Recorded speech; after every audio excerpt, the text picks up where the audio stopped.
Do you think you've got what it takes to catch a crocodile? Okay, so maybe you would have a go at that. But what about this? Or even this?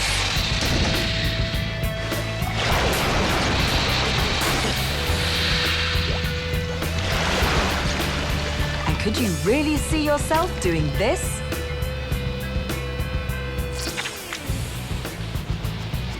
Well, it's all in a day's work for the croc capturers. How to catch a crocodile. Step 1. The right location. Botswana, the Okavango Delta. Exact location, the Panhandle.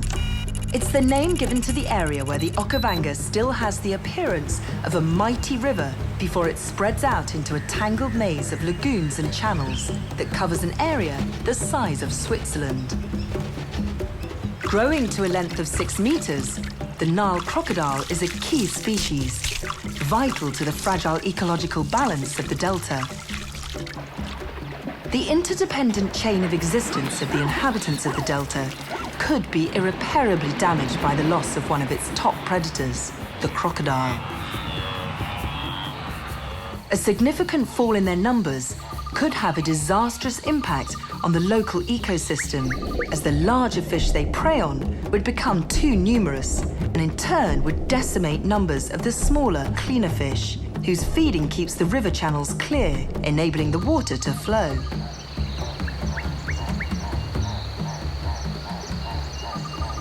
Although crocodiles are now a protected species, past governments in Botswana used to encourage the hunting of crocodiles.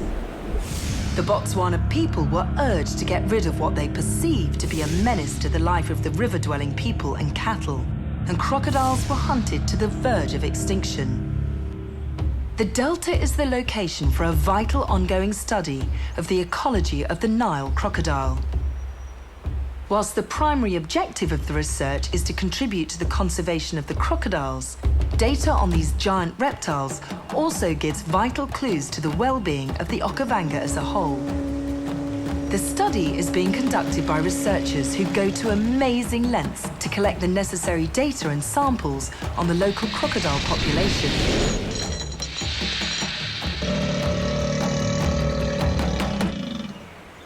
The Delta Panhandle is where crocodiles and local communities most frequently come into conflict.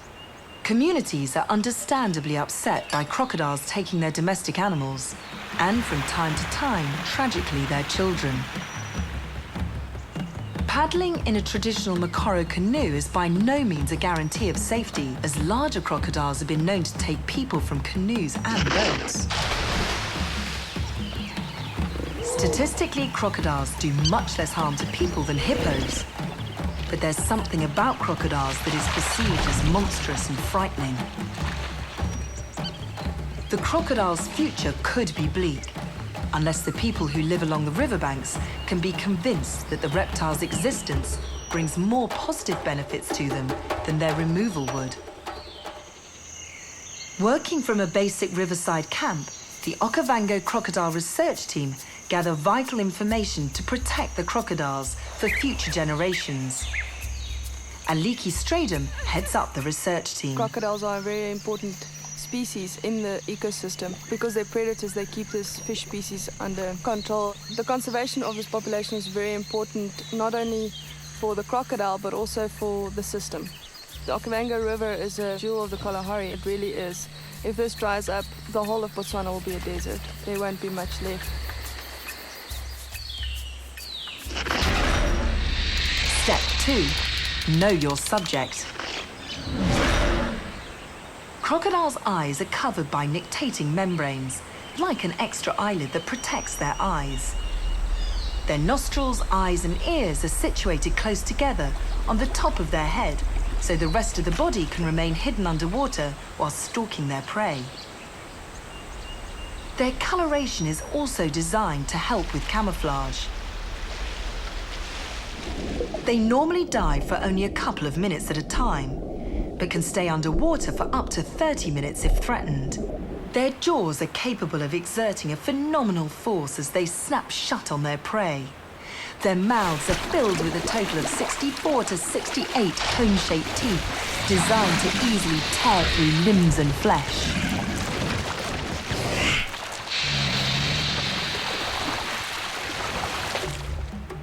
Surprising as it may seem, crocodile farming and egg harvesting could be the answer to help to secure the future of the Okavango crocodile, if it's done responsibly. Some farms, instead of breeding their own crocodiles, take the eggs from the wild to rear in incubators. They keep some, but release a percentage back into the wild. This increases their chances of survival in the wild. Crocodile farms such as this one near Cape Town in South Africa rear crocodiles for their valuable leather. Farms like ours can play an important role in educating tourists about the biology of a crocodile and of the important part it plays in the ecosystem. The hatchlings are reared in enclosed buildings and are then placed into specially constructed dams where their skins can develop with the benefit of natural light. Many crocodiles are kept in fairly small areas, so we take great care with hygiene standards in order to prevent diseases spreading. As they become larger and therefore more valuable, they do become more territorial and they're given more space. On a positive note, commercial availability of skins has meant that wild crocodiles are generally no longer hunted for their hides. This has really helped the recovery of the wild population of the Nile crocodile. Crocodile farming gives an economic value to an otherwise threatened species by providing meat for human consumption and skins for the luxury leather trade throughout the world. Sadly, in today's economically motivated world, it's the financial value that may guarantee the crocodile's future.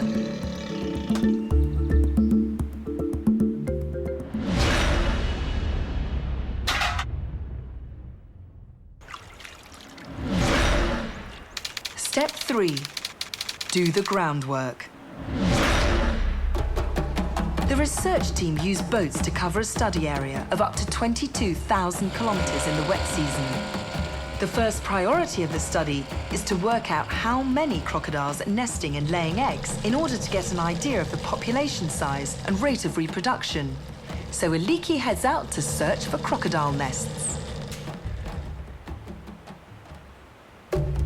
Surveys have established that the Panhandle is the reptile's main nesting site. In fact, it's believed that as many as 99% of all Okavango crocodiles hatch here, making the area of prime importance to this study. Searching for a crocodile's nest is a dangerous occupation, as there's more than likely to be a protective mother nearby. So the scientists keep a keen eye out for crocodiles whilst examining their nests. On discovering a nest, the eggs are briefly exposed to take note of their number, but swiftly covered up again to ensure their continued incubation. Once the nest has been discovered, the site is marked and a GPS reading is taken to pinpoint its exact location, and its distance from the water is measured.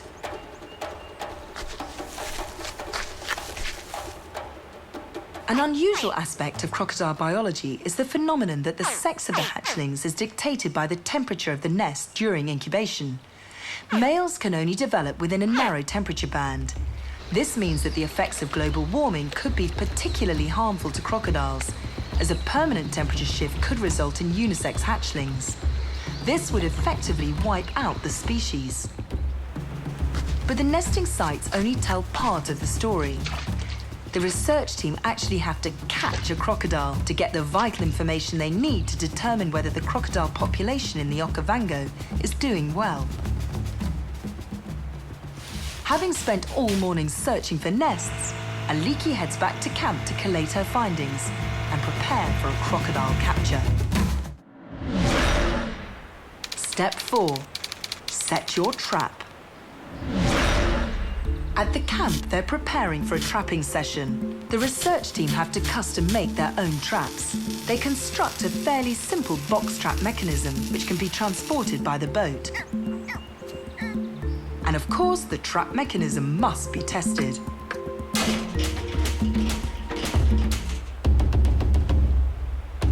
The trap is reassembled and placed on a sandy spit, the ideal spot for basking crocodiles. The trap is baited using a lure of rotting donkey meat. Its rancid smell is an irresistible draw for a crocodile. This cage is specifically designed so that only the strength of a large crocodile grabbing at the meat will trigger the mechanism.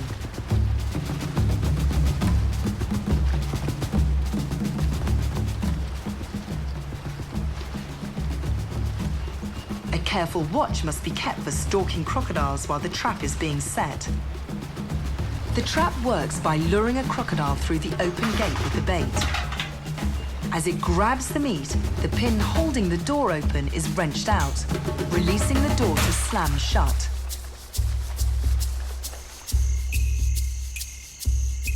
As the twilight draws in, the researchers leave the trap and head off into the night to search for smaller crocodiles that are easier to catch from the boat. Step 5. Practice on the little ones. Nighttime is the optimum time for catching crocodiles. Use of a strong flashlight has the effect of temporary paralysis, so the researchers can pull in the startled crocodiles.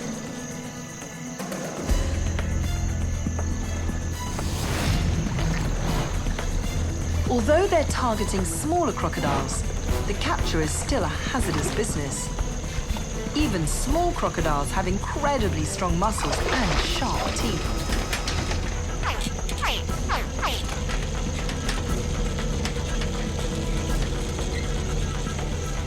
A larger crocodile requires the use of a noose.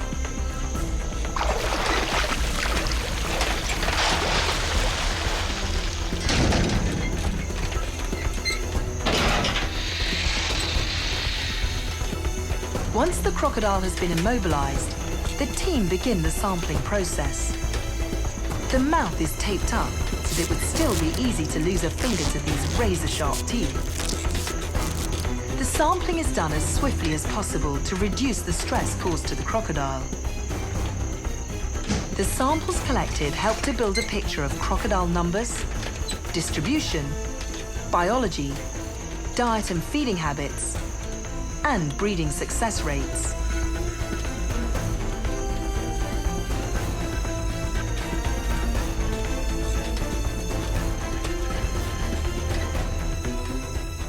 Blood and urine samples are taken and the length and weight measurements noted. These studies are critical to managing a stable crocodile population and finding a balance between people and predator.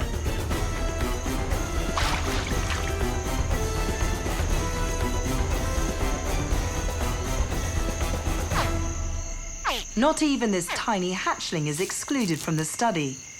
Its vital statistics are added to the data before a speedy release. The relentless work schedule goes on all night, with as many as 20 crocodiles being caught and tagged.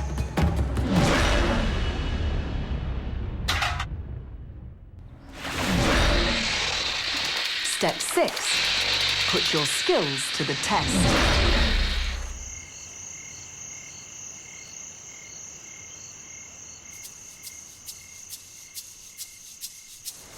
With little rest, the team head back to the traps the next morning to see what they've caught.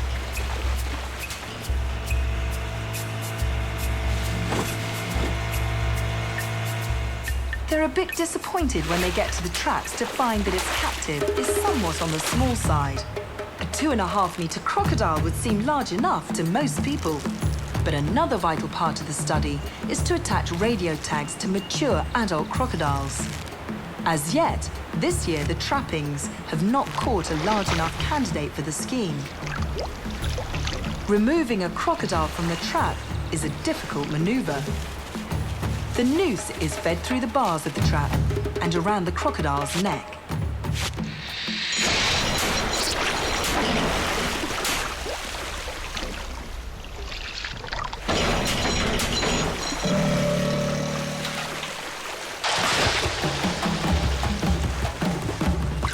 now a battle of wills between the crocodile and the researchers.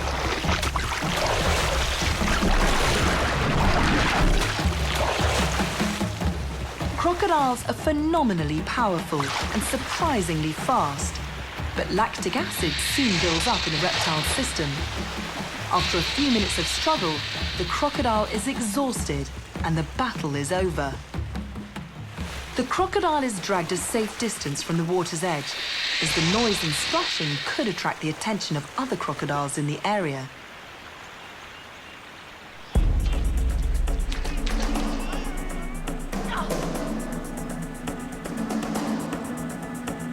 The jaws are forced shut, a fairly easy process, as the jaws are designed for snapping shut rather than staying open.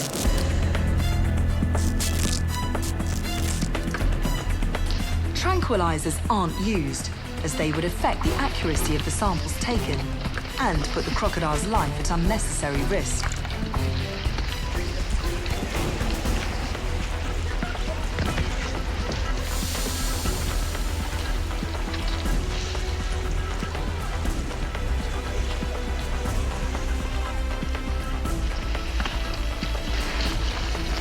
Despite the fact that this croc is considered small, it still takes the combined strength of the whole team to lift him. All the while, someone is on the lookout for unwelcome visitors. To determine the sex of a crocodile is difficult, as their sex organs are concealed in a vent. The researcher must delve inside to physically identify the sex. In this case, a male. A urine sample is also taken. Finally comes the ID tagging process. The tagging system is vital for the study, as recapture of tagged crocodiles gives the data for researchers to estimate the population size. At present, this is the only way that researchers are able to collect reliable data to monitor the health and conditions of the Nile crocodiles in this area. The data will be used to help secure the future of the crocodile here, as a vital part of the delicate delta ecosystem.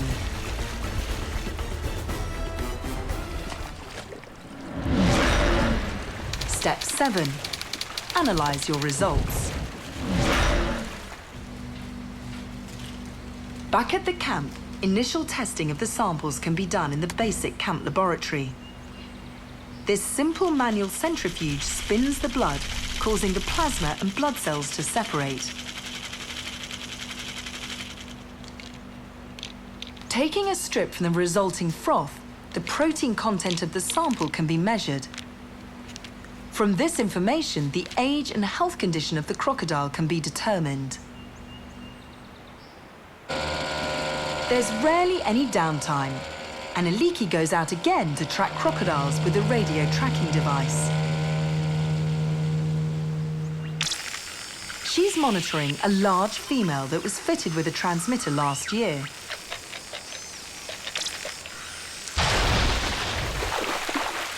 These radio transmitters are expensive and can be prone to failure, but fortunately the device is working well, and Aliki picks up a strong signal.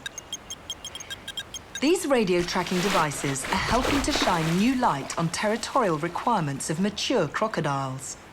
Crocodiles often share territory, but results from the radio tracking have revealed the extensive areas that one crocodile will make use of. Her tracking complete, Aliki heads back to the traps as she receives a call about a major catch. Step 8. Crunch time. The big one.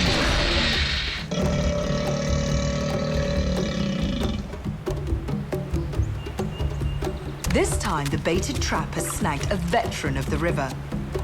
This crocodile is around 4 meters long.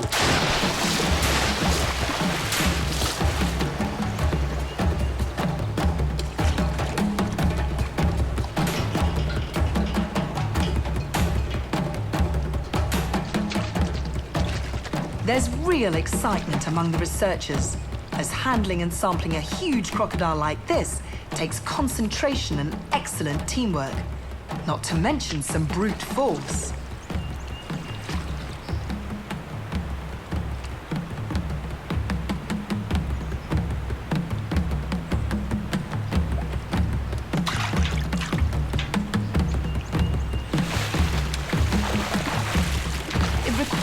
strength of the whole team to tire him out sufficiently.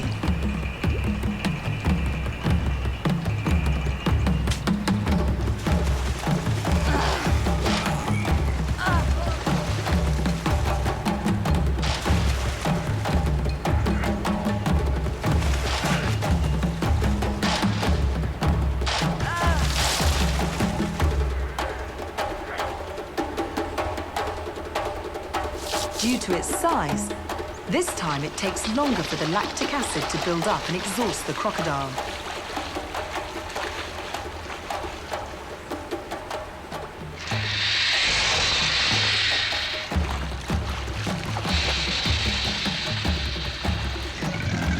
Eventually, they slide him onto the bank, but by the sound of the roar, he's not too happy. Everyone is on their guard and careful not to get anywhere near the jaws. They're also equally wary of the powerful tail that could easily break a limb.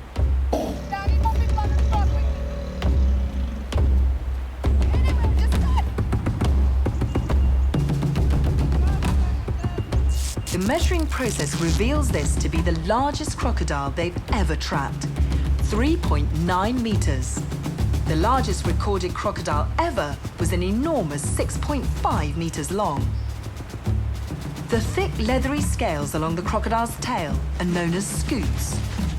Scooting is a method of permanent identification that requires the clipping of tail scales. Crocodiles are extremely resilient animals, and although the process looks traumatic, it doesn't cause too much stress. Iodine is applied to guard against infection. As always, one assistant keeps an eye out for other crocodiles.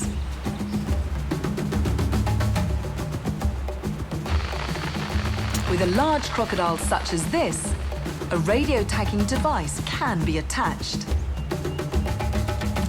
The crocodile will soon be completely oblivious of its presence.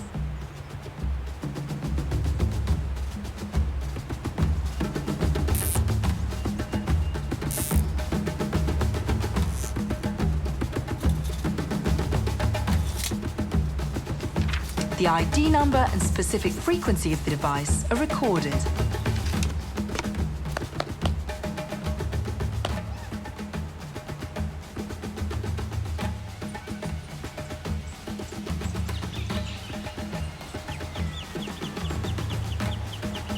Performing an unbelievable task, Aliki prepares to sex the crocodile.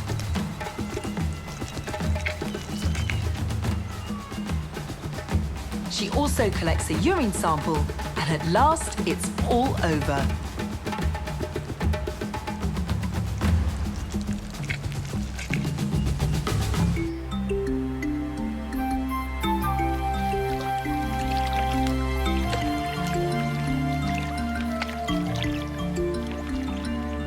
The crocodile's ordeal has ended, and he's released back into the water.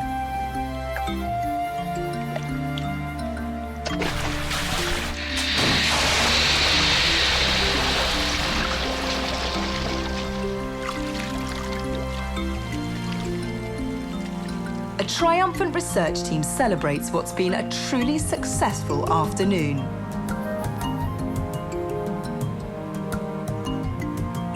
So, now you know how to catch a crocodile. Hey, please don't try this at home.